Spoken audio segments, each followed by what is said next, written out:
Hello,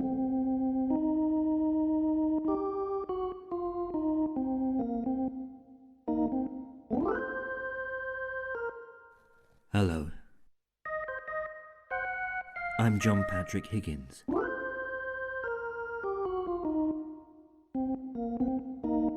And these are my strange stories. Why not relax, kick off your shoes, and enjoy the peculiar worlds inside my head? Inside John Patrick Higgins.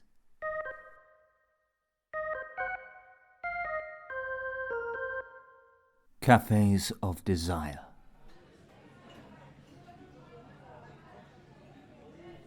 Is anyone sitting there? There was nobody sitting there.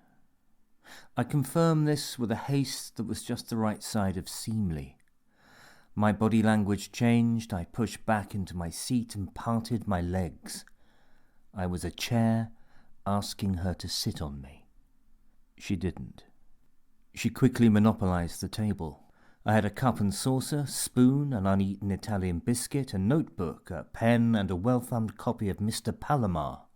These things were as nothing before the icebreaker of her handbag. The cup in its saucer chattered like teeth, and the dog-eared Calvino edged over the precipice. Her bag was large and black, with pale cracks in the leather at each corner, fine as spiders' webs. There was something embossed on the side of the bag, or rather something had been pressed into its flesh. If it had once been legible, that was no longer the case. It was a scar now, pitted and semicircular, with a gloss of skin mended over bone. The bag continued its voyage over the table, a black ship in full sail. "Sorry," she said, diving into it and retrieving a pair of glasses which she put on. The lenses were badly scratched and smudged with fingerprints, and I could barely see her eyes through the scuffed refraction of the cafe's strip lighting. She whisked the bag off the table and onto her chair and rolled her coat from her shoulders, draping it over the chair back. As she moved towards the counter, she half turned towards me. "Sorry, you don't mind, do you? The bag?" "Of course," I said, meaning of course not. I looked at her quite casually. She was slim and tall, with dark, curling hair. She leaned into the curving counter as she talked to the barista, her hips resting on the swell of the glass display case. Her nose, with the glasses resting on it, was long and sharp. I returned to my notebook, but my thoughts were distracted, my gaze inevitably drawn back to her animated discussion over the artisan sausage rolls. I looked at what I had written. I had come to the cafe to steal. I was writing a novel about an isolated man, and I was in a cafe for verisimilitude. The conversations of old ladies and young mums, that sort of thing. Life experience that our hero would never know. Happy people, knitted into the community in easily defined roles. The salt of the earth next to my stultifying clod. It wasn't working. Cafes were not the melting pots they used to be. At least this one wasn't. It was too upmarket. There was no grist. All human life was elsewhere. This was a middle-class verisimilitude I could fake in my sleep. This part of town used to be dark with post-industrial grime, a damp clay grey that smelled of petrol and beer farts and lined your nostrils with black grit. Now it looked like every other part of town, any town. Still, the coffee was better. I looked back towards the counter. The girl appeared to be in the middle of an animated conversation with the server. It wasn't aggressive. If anything, it was familiar, like an ongoing conversation between old friends. I picked up the copy of Mr. Palomar and then looked again at my own inadequate notes. Calvino's prose was crisp and precise. The sentences were seamlessly dovetailed, even in translation. His writing was like a game of Jenga. Sentences piled on top of one another, the process agonizingly teased out, the deliberate and detailed precision masking the writer's swagger, his poise. This was Calvino at the height of his powers, exulting in his own strength. Meanwhile, I had written this sentence. Robinson pushed his hand into the belly of the sofa amid something warm, something solid, something hairy, and lively with jagged little teeth. I striped the page with a fat black line and looked over to see the girl, but there was no sign of her. I looked at the bag. It was still there, the coat too. Must have gone to the loo, I thought. I returned to the page, staring blankly at Robinson. I had no idea what to do with Robinson. I had forgotten who Robinson was.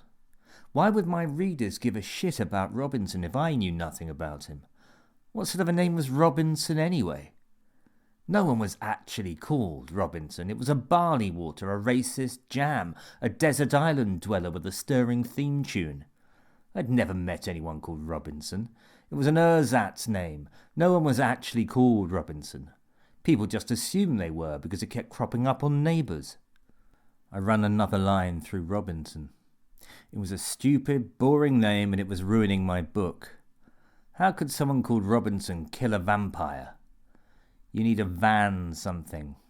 Forget the van, it's been done to death. How about Kincaid or Kindale?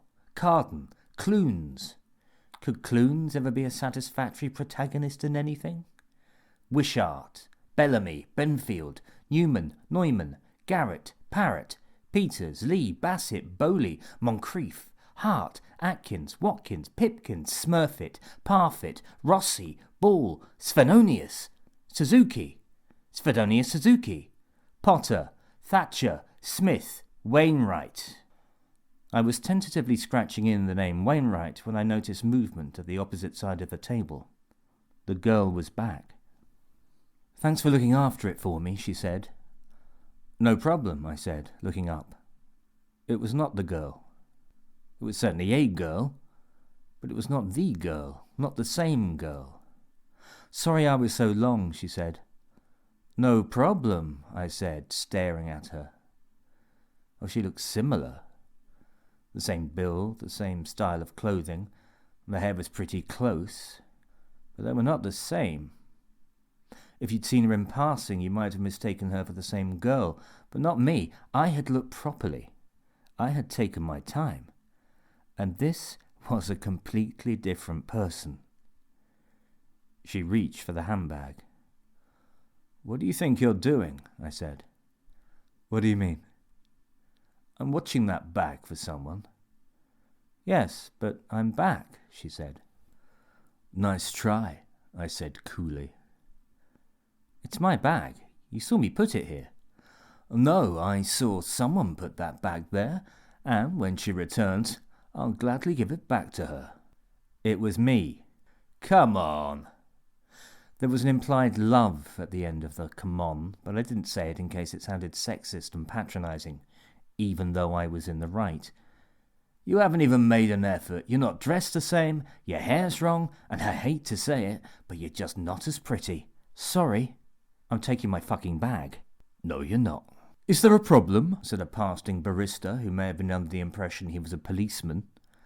I'm sorry, I said, failing to recognize his authority, at least until he put the mop down. He directed the same question specifically to the girl. I asked this idiot to look after my bag and now he's saying it isn't mine. Well, it isn't. Oh, for fuck's sake. She swept up the bag and coat in a single movement and pushed into the street outside. I scrabbled to my feet, but the server blocked me. What are you doing? She's getting away. Leave it, sir, said the youth. The sir was a slight. You're abetting a crime, I said. We did a little dance, him jogging to one side in anticipation of me moving in that direction, and then moving in the other direction just as I had chosen to go that way instead. He would have been a boon to any five-a-side team. I scooped up my possessions, slipping the notebook, paperback, and pens into the pockets of my raincoat. I have to go, I said. I do not want to be here when the owner gets back. I punched my arms through the sleeves of my coat and limped towards the door, as, in all the excitement, I hadn't realized my foot had gone to sleep. I had a duty of care, I announced to the freshly interested cafe audience. They may have been middle class, but they had the prurient appetite for spectacle of a nation raised on Jeremy Kyle. They were hoping for violence. I was hoping to cheat them of it, though I would have welcomed the lie detector test. I went outside. The street was oblivious. Men in baseball caps trundled over uneven paving on mobility scooters. Pigeons stabbed at discarded chip packets. On the other side of the street, a youth with an arm in plaster noisily failed to make another jump on a skateboard. There was no sign of the girl in the stolen coat with the stolen bag. I tried for a moment to put myself in her shoes, to try and imagine where a girl who had just successfully committed daylight robbery would go next. But almost as quickly as I started, I gave up. Because how could I possibly know?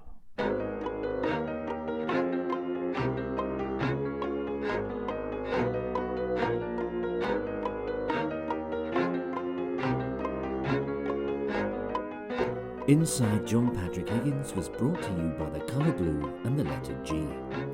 Written and performed by John Patrick Higgins, it was produced and edited by Graham Watson.